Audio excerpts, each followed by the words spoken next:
By Divine's grace and Guru's grace, I am continuing my journey.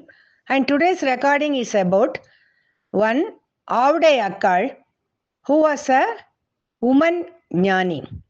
And she took birth in a place called Senkotai a few centuries back in a Brahmin family.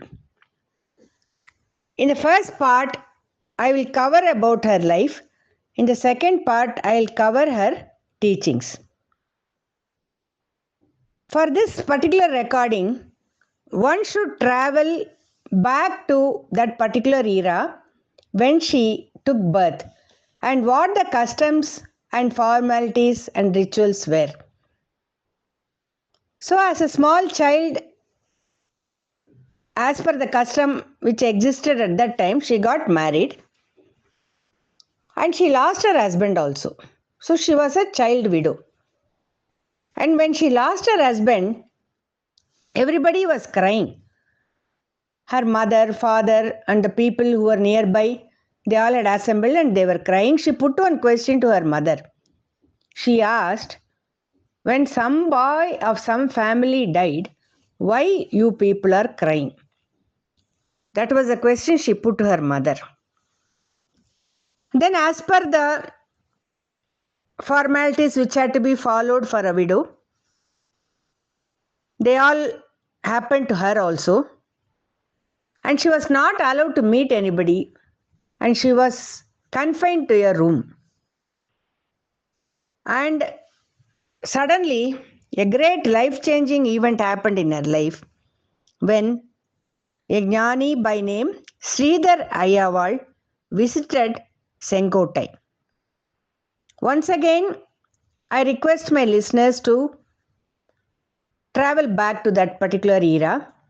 When Jnanis visit a particular place, how the society performed certain acts to give them respect. Every house would be decorated and these Jnanis will come and stand in front of everybody's house and their feet will be washed and that water will be sprinkled on them and he will visit everybody's house and the whole area will be geared to this kind of an event. Sridhar Ayyaval was known for his Bhajana Sampradaya and he spread Shiva Namam. He was a great devotee of Lord Shiva. And in fact, I have recorded a small recording I have released on Sridhar Ayyaval. If you find time, you can listen to him. You can listen about him. As he was going to everybody's house, he came and stood in front of Avudai Akkal's house. Avudai Akkal was struggling so much to come out of the house to meet him. Finally, she struggled a lot and she came out of the house and she met him. She fell into his feet. Immediately, Sridhar Ayyaval told Avudai Akkal that he would initiate her into certain spiritual practices.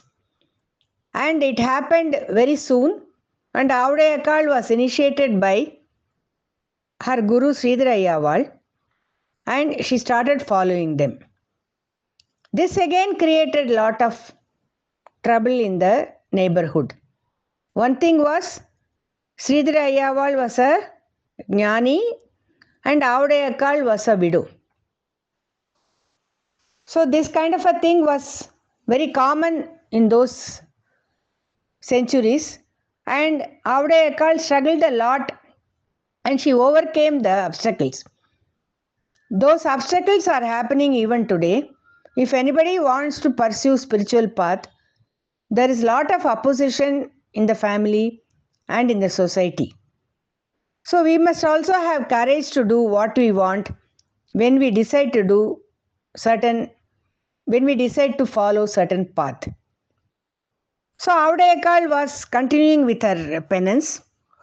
One day she was sitting near a river and she was doing her penance. Suddenly, a huge sudden gush of extra water happened near the place where she was sitting. But that water did not touch her. And slowly she was going ahead with her practices, and she trained a few people, and she gave initiation to some of the people who were with her, and she sang a lot of songs, and most of her songs are pertaining to Advaita Vedanta. And the caliber of guru and the caliber of disciple, these 2 points I wanted to talk about. When a disciple gets a guru of this kind of a caliber, the spiritual process will happen in a very nice way. So, Avudai Akkal was very fortunate to have Sridhar Ayyaval in her life, and in every song, she had given Sridhar Ayyaval's name at the end of the song. And she went to a place called Tirukkutralam, and after that, nobody saw her. It looks like she vanished.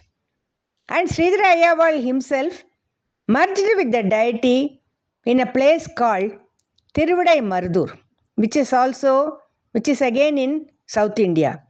So, with these few details, I am ending the first recording, and coming to the contribution, I will talk about in the second part.